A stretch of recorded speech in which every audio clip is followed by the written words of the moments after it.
You are one of the organizers of this event from Austria. So please explain to us how did you come to be with us? Yeah, so I was in October, on October 1st, with my friend Philipp Kruse from Zurich at a rally that I organized together with a lawyer, and that was 8 months ago. So I said, we have to go to the belly of the beast, we have to come to Geneva and do a rally here. So Philipp grouped up with the wonderful groups, Reinfo, Santé Suisse, MFR Group and others. So we put the efforts together with our American friends to make this more-day event here. We had a great Inspire Summit going on May 31st. Today a press conference by the lawyers, and then now the rally. So this is a great big chance for people from all around the world coming together, and this is exactly what I encourage in, because I do love to interconnect with people who are like-minded from across the globe. Okay, and now as a medical doctor and a politician also, I believe, in Austria, explain what is your involvement regarding the COVID issue and also regarding WHO policy?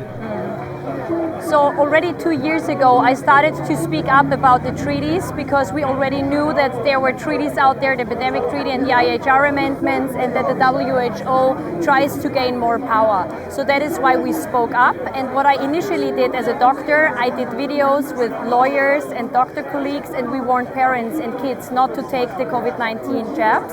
So this was my first activity. Then I lost my job because I was speaking about ivermectin and early treatment.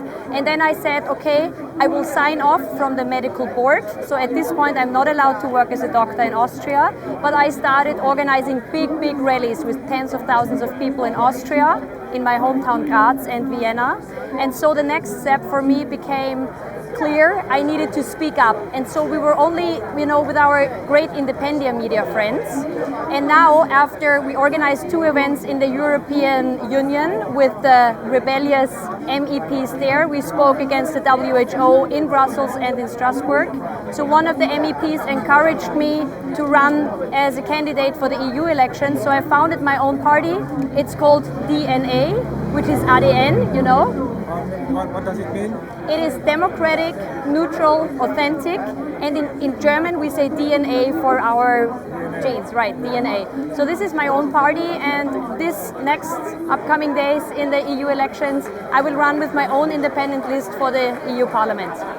And did you get seats in the Austrian Parliament? We have 20 seats for 9 million inhabitants, and I made it into mainstream media. So even if it was for our voices to be heard in mainstream media, now that I'm number 1 on my own list for this political election campaign, that helped a lot. So I could spread the word about Tedros, about what was going on lately on mainstream media even. This helps a lot to get the message across. Yes. And I do hope that I have a chance to really make it into the parliament, of course. Okay, so it seems that in Austria there is some pioneering work in the political field. We hope so. That other countries should get inspired from. Yeah, I think at some countries the same is happening.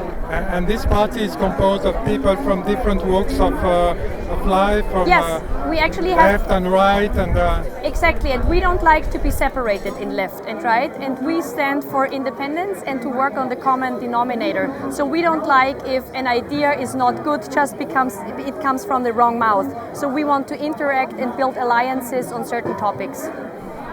Okay, thank you very much for your statement, and we wish you a successful future. And thank you for your independent media work. It's great that you do what you do. Thank you.